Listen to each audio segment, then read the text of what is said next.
Hello guys, कैसे आप सब। उम्मीद करता हूँ आप अच्छे होंगे। तो साथियों, इस वीडियो में हम कक्षा 10 विज्ञान यानी साइंस के बारे में चर्चा करेंगे। तो चैप्टर 11। प्लीज़ साथियों, जो लोग नए जुड़े हों चैनल को सब्सक्राइब करके बेल आइकन घंटी प्रेस कर लेंगे और इस वीडियो को ज़्यादा से ज़्यादा लाइक करें, दोस्तों में शेयर करें। तो देख सकते हैं चैप्टर 11 कक्षा 10 विज्ञान। तो साथियों, पाठ का नाम है मानव नेत्र तथा रंग बिरंगा संसार। तो चलिए हम शुरू करते हैं। तो मानव नेत्र क्या है? मानव नेत्र अत्यंत मूल्यवान एवं सुग्राही ज्ञानेंद्रिय है। आँख हमें हमारे चारों ओर के रंग बिरंगे संसार को देखने योग्य बनाती है। यह नेत्र गोलक में स्थित होती है। नेत्र गोलक का व्यास लगभग 2.3 सेंटीमीटर होता है। बहुत बहुत कंप्लीट नोट्स है साथियों। इस नोट्स में इतना ही दिया गया है जितना आपको याद हो जाए और परीक्षा में लिख दें वो अच्छे नंबर से पास हो जाएं। तो आगे देखिए, मानव नेत्र के विभिन्न भाग एवं उनके कार्य। पहला था श्वेत मंडल कार्निया। क्या है यह? कार्निया यह नेत्र के अग्रभाग पर एक पारदर्शी झिल्ली है। नेत्र में प्रवेश करने वाली प्रकाश किरणों का अधिकांश अपवर्तन कार्निया के बाहरी पृष्ठ पर होता है। लेंस क्या होता है? यह बहुत महत्वपूर्ण है। यह एक उत्तल लेंस है जो प्रकाश को रेटिना पर अभिसरित या अभिसारित करता है। यह एक रेशेदार जहेलीवत पदार्थ का बना होता है। लेंस केवल विभिन्न दूरियों पर रखी वस्तुओं को रेटिना पर फोकसित करने के लिए आवश्यक फोकस दूरी में सूक्ष्म संयोजन या समायोजन करता है। अब परितारिका क्या है? कार्निया के पीछे एक गहरा पेशीय डायफ्राम होता है जो पुतली के आकार को नियंत्रित करता है। अब पुतली क्या है? पुतली आँख में प्रवेश करने वाले प्रकाश की मात्रा को नियंत्रित करती है। तो आप यहाँ तक साथियों नोट कर लीजिए। चलिए, उम्मीद करता हूँ नोट कर लिए होंगे। और उसके बाद फिर अब इस वीडियो को साथियों आप एक बार में नहीं, इस वीडियो को आगे पीछे करके आप देख लेंगे, ज़्यादा फायदा रहेगा। तो रेटिना क्या है? यह एक कोमल सूक्ष्म झिल्ली है जिसमें प्रकाश सुग्राही कोशिकाएं अधिक संख्या में पाई जाती हैं। प्रदीप्त होने पर प्रकाश सुग्राही कोशिकाएं सक्रिय हो जाती हैं तथा विद्युत सिग्नल पैदा करती हैं। इस सिग्नल दृक तंत्रिकाओं द्वारा मस्तिष्क को पहुंचा दिए जाते हैं। मस्तिष्क इन सिग्नलों की व्याख्या करता है और हम वस्तुओं को देख पाते हैं। दूर बिंदु क्या है? वह दूरतम बिंदु जिस तक कोई नेत्र वस्तुओं को सुस्पष्ट देख सकता है नेत्र का दूरबिंदु कहलाता है। सामान्य नेत्र के लिए यह बिंदु अनंत दूरी पर होता है। अतः एक सामान्य नेत्र 25 सेमी से अनंत दूरी तक रखी सभी वस्तुओं को स्पष्ट रूप से देख सकता है। यानी इसकी न्यूनतम दूरी है क्या? 25 सेंटीमीटर सामान्य नेत्र के लिए 25 सेंटीमीटर। अब निकट बिंदु क्या है? किसी वस्तु को आप आराम से सुस्पष्ट रूप से देखने के लिए इसे अपने नेत्रों से कम 25 सेमी दूर रखना पड़ता है। इसे निकट बिंदु कहते हैं। देख सकते हैं निकट बिंदु क्या है? 25 सेंटीमीटर। निकट बिंदु की आँख से दूरी लगभग 25 सेमी होती है। अब समंजन क्षमता क्या है? अभिनेत्र लेंस की वह क्षमता जिसके कारण वह अपनी फोकस दूरी को समायोजित कर लेता है समंजन क्षमता कहलाती है। मोतिया बिंद कहते नहीं, क्या तुम्हारी आँख में मोतिया बिंद हो गया है क्या, जो नहीं दिखाई देता? तो वही चीज़ इसमें है। नेत्र के क्रिस्टलीय लेंस के दुधिया तथा धुंधला होने की स्थिति मोतियाबिंद कहलाती है। मोतियाबिंद की शल्य चिकित्सा के लिए इंट्रा आक्यूलर लेंस प्रयुक्त किया जाता है। जब लेंस लग जाएगा तो धुंधिया कम हो जाएगा, धुंधिया भी नहीं रह जाएगा, दिखाई देने लगे। चलिए साथियों, यहाँ तक नोट कर लीजिए आप।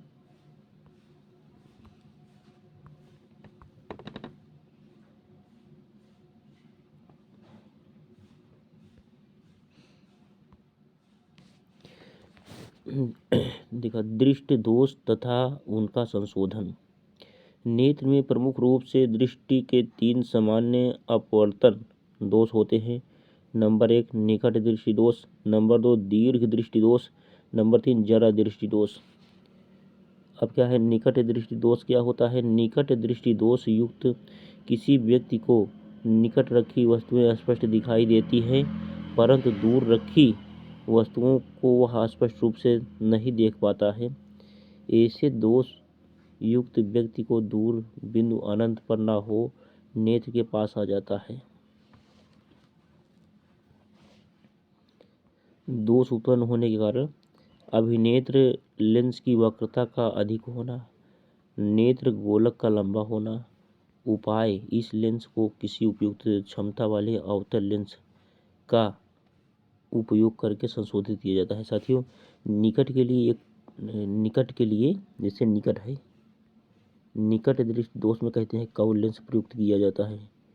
निकट तो इसमें एक प्लस कर देना है, एक प्लस कर दोगे, देखो 3 अक्षर है, 1 2 3, निकट 1 2 3 अक्षर है, प्लस 1 4 हो गया। तो 4 से क्या हो जाएगा साथी? अवतल लेंस, अवतल लेंस। तो निकट दृष्टि दोष आ जाए जहाँ, वहाँ अवतल लेंस कार्य करेगा। ठीक, इसमें एक ट्रिक है अवतल लेंस।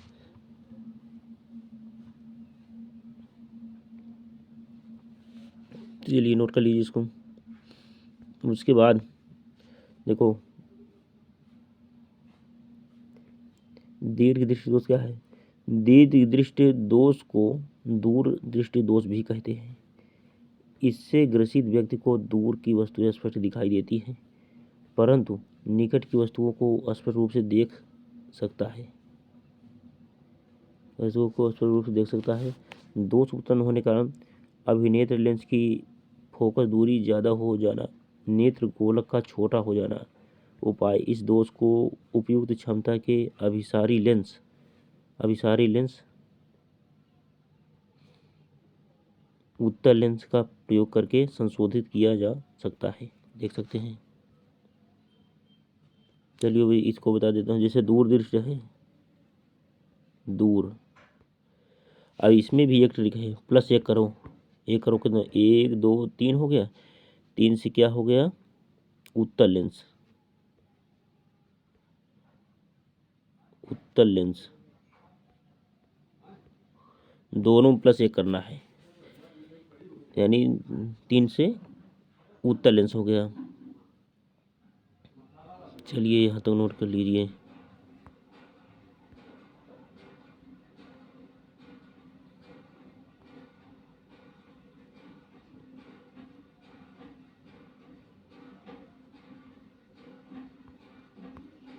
तो साथियों, इसके बाद चलिए हम कराते हैं अब जरा दृष्टि दोष क्या है।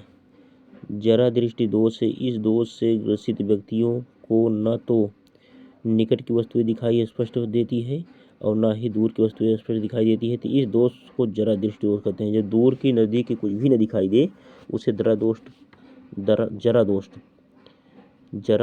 दोष कहते हैं, जरा दृष्टि दोष कहते हैं। उपाय क्या है? इस दोष को उपयुक्त क्षमता के द्विफोक्सी लेंस का प्रयोग करके संशोधित किया जा सकता है। तो साथियों, इसको आप नोट कर लीजिए। और उसके बाद हम कराएंगे इसमें एक पार्ट 2, पार्ट 1 था। चलिए अभी नोट कर लीजिए, इसको नोट कर लिए। चलिए स्क्रीनशॉट ले लीजिए करें, और इस वीडियो को 1-2 बार देख लेंगे तो समझ में आ जाएगी पूरा। चलिए अभी यहाँ पे करते हैं साथियों। अब क्या है देखो, पार्ट 2 इसमें देखिए, प्रिज्म से प्रकाश का अपवर्तन क्या है। प्रिज्म किसी कोण पर झुके दो समतल अपवर्तक फलकों के मध्य घिरे हुए समांगी व पारदर्शी माध्यम को प्रिज्म कहते हैं। प्रिज्म एक ऐसा पारदर्शी माध्यम सामान्य कांच होता है जो 3 आयताकार फलकों एवं 2 त्रिभुजाकार फलकों से घिरकर बना होता है। प्रिज्म को इस प्रकार रखा जाता है कि उसके आयताकार फलक ऊर्ध्वाधर तथा त्रिभुजाकार फलक क्षैतिज रहें। प्रिज्म से आयताकार फलकों से प्रकाश का अपवर्तन होता है, अतः इन्हें अपवर्तक फलक कहते हैं। प्रिज्म के 2 अपवर्तक फलक जिस कोर पर मिलते हैं उसे अपवर्तक कोर कहते हैं और इन फलकों के मध्य जो कोण बनता है उसे प्रिज्म कोण कहते हैं। प्रिज्म कोण को ही अपवर्तक कोण भी कहते हैं। अपवर्तक कोण प्रिज्म कोण को ही कहते हैं। अपवर्तक फलकों के अभिलंबवत किसी समतल द्वारा काटे हुए परिच्छेद को प्रिज्म का मुख्य परिच्छेद कहते हैं। अब विचलन कोण क्या है? विचलन कोण आपतित किरण की दिशा एवं निर्गत किरण की दिशा के मध्य जो कोण बनता है उसे विचलन कोण कहते हैं। इसे देख सकते हैं,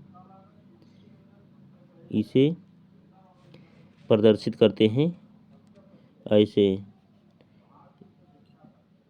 यानी यश और से प्रदर्शित विचलन कोण, इसको यश टाइप में ऐसे रहता है अब एक जोड़ दिया जाता है, इसी से व्यक्त कर देते हैं। इसी को क्या कहते हैं? विचलन कोण। अब आगे देखिए साथियों,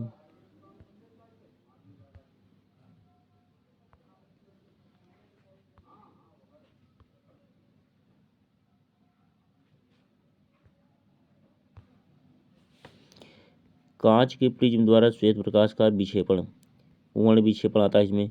श्वेत प्रकाश की किरण जब किसी प्रिज्म के अपवर्तक फलक पर आपतित होती है तब प्रिज्म द्वारा वह अपने अवयवी रंगों में विभाजित हो जाती है। यह घटना वर्ण विक्षेपण कहलाती है। देख सकते हैं। अब प्रिज्म द्वारा प्रकाश का वर्ण विक्षेपण क्या है? जब प्रिज्म में से कोई श्वेत प्रकाश की किरण गुजरती है तब वह अपने मार्ग से विचलित होकर प्रिज्म के आधार की ओर झुककर विभिन्न रंगों की किरणों में विभाजित हो जाती है। इस प्रकार से उत्पन्न विभिन्न रंगों के समूह को स्पेक्ट्रम कहते हैं। इसका एक सिरा लाल तथा दूसरा सिरा बैंगनी होता है। सामान्यतः हमारी आँख को 7 रंग समूहों के रूप में दिखाई पड़ते हैं। प्रिज्म के आधार की ओर ए रंग बैंगनी, नीला, आसमानी, हरा, पीला, नारंगी तथा लाल के क्रम में होते हैं। रंगों के इस क्रम को अंग्रेजी के शब्द विग्योर से याद रखा जा सकता है। नोट: लाल रंग की प्रकाश किरण से विचलन सबसे कम तथा बैंगनी रंग की प्रकाश किरण से विचलन सबसे अधिक होता है तथा अन्य रंगों की किरण में विचलन लाल व बैंगनी रंगों के बीच होता है। प्रिज्म द्वारा प्रकाश के वर्ण विक्षेपण का कारण: किसी पदार्थ पारदर्शी जैसे कांच का अपवर्तनांक प्रकाश के रंग पर निर्भर करता है। अपवर्तनांक लाल रंग के लिए सबसे कम तथा बैंगनी रंग के लिए सबसे अधिक होता है। इसी कारण से श्वेत रंग के प्रकाश का प्रिज्म में से गुजरने पर वर्ण विक्षेपण हो जाता है। आयताकार गुटके में श्वेत रंग के प्रकाश का वर्ण विक्षेपण नहीं होता है। गुटके में आपतित किरण तथा निर्गत किरण परस्पर समांतर हो जाती है। तो देख सकते हैं साथियों, तो इसका स्क्रीनशॉट लीजिए।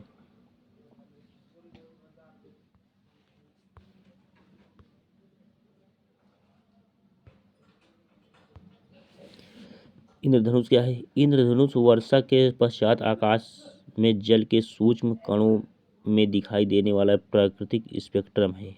बहुत महत्वपूर्ण है। इंद्रधनुष वायुमंडल में उपस्थित जल की सूक्ष्म बूंदों द्वारा सूर्य के प्रकाश के वर्ण विक्षेपण के कारण प्राप्त होता है तथा यह सदैव सूर्य की विपरीत दिशा में बनता है। जल की छोटी छोटी बूंदें बहुत छोटे छोटे प्रिज्मों की तरह व्यवहार करती है। इन बूंदों द्वारा प्रकाश अपवर्तित तथा विक्षेपित हो जाता है।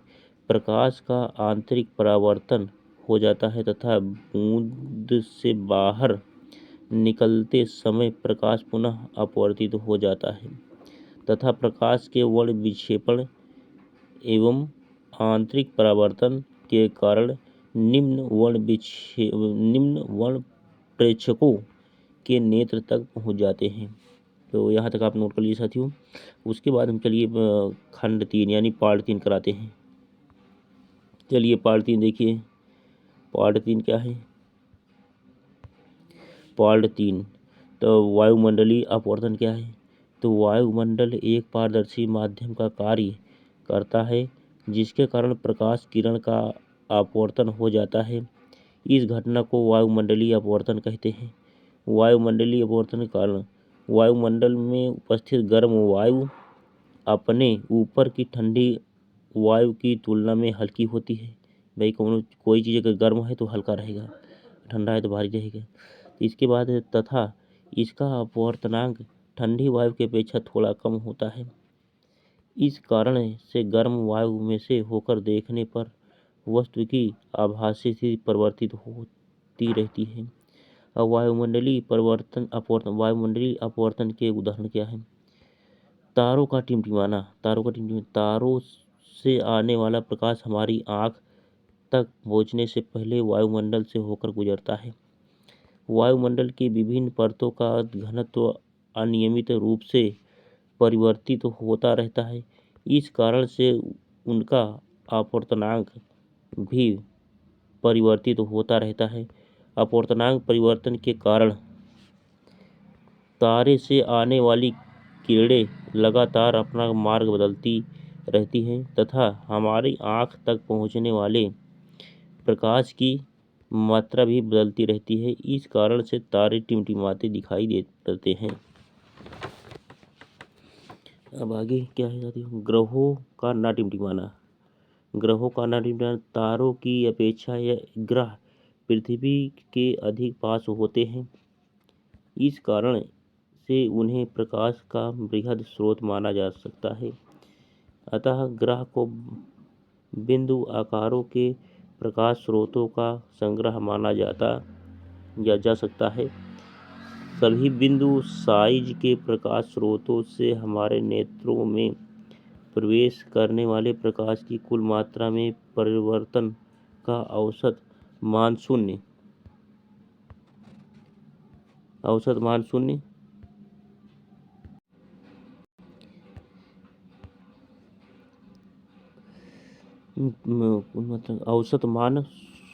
होता है।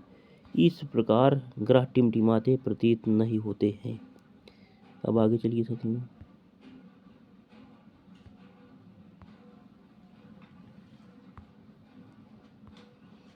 तो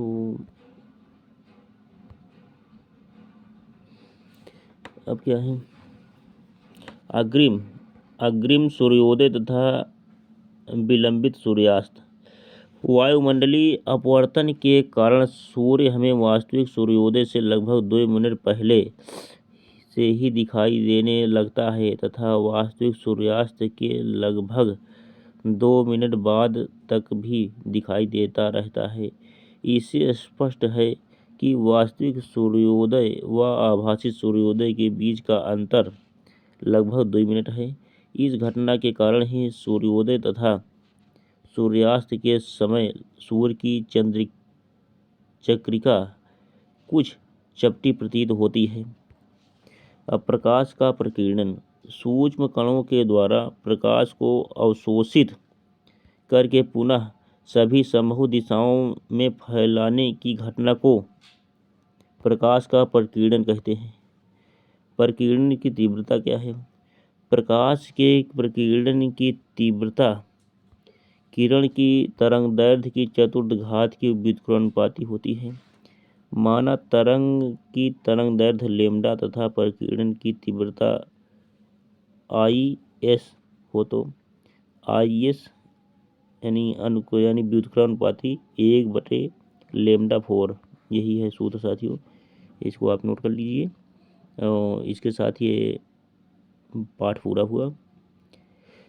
साथियों इस वीडियो को लाइक करें, दोस्तों में शेयर करें और इस वीडियो को एक बार नहीं आप रोक रोक के देख के इसका अध्ययन कर लीजिए। उसके बाद जब फिगर आएगा तो फिगर में बना के अलग वीडियो प्रोवाइड करा दूँगा जल्दी से ही। तो चलिए साथियों, अब मैं यहीं से वीडियो को एंड करता हूँ। जय हिंद, जय भारत, वंदे मातरम।